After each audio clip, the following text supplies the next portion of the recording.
नमस्कार.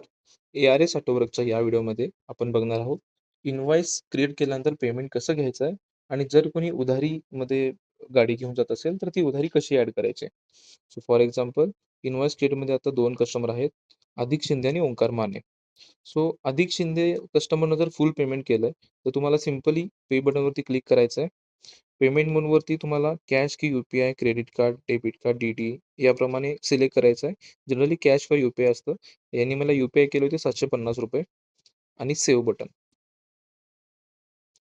तुम्ही बघू शकता अधिक शिंदेची गाडी इन्व्हॉइस क्रेडिट लिस्टमधून निघून गेली आणि ओंकार माने फक्त राहिले. ओके. आता आपली कस्टमर ड्यूमध्ये 3,700 उधारी आहे, 3 कस्टमरचे मिळून. ओके. आता फॉर एक्झाम्पल समजा ओंकार माने हे कस्टमर आहेत आणि त्यांनी सांगितलं की 1500 पैकी ₹1000 मी आता देतोय आणि 500 2 दिवसांनी देईन. सो तुम्हाला काय करायचं आहे, पे बटनवरती क्लिक करून तुम्हाला 1500च्या जागी जेवढी अमाउंट कस्टमरने दिली, जसं की ओंकार मानेनी मला ₹1000 दिलेत. सो मी ₹1000 घेतले, त्यांनी कॅश दिले मला, सो कॅश सिलेक्ट केलं आणि सेव्ह बटनवरती क्लिक केलं. ओके. यानंतर तुम्ही बघू शकता ओंकार माने इन्व्हॉइस स्टेटमध्ये राहिले, बट उधारीमधून तुम्ही ओंकार मानेची उधारी तुम्हाला दिसेल फक्त ₹500. सो सिम्पली तुम्हाला ओंकार मानेंना फिनिश बटन दाबून गॅरेजच्या प्रोसेसमधून काढून टाकायचं आहे.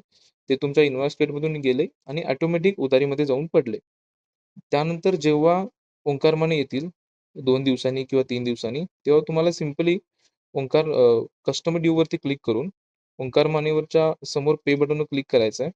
सेम तुम्हाला सिलेक्ट करायचे कॅश आहे का यू-पी-आय. आता ह्यांनी कॅश दिला असेल, तर ₹500 ऑटोमॅटिक इथे येतील. तुम्ही सेव्ह पेमेंट बटनवरती क्लिक करायचं आहे. तुम्ही बघू शकता तुमची उधारी 2,100 राहिले आणि या लिस्टमधून ओंकार माने निघून गेले.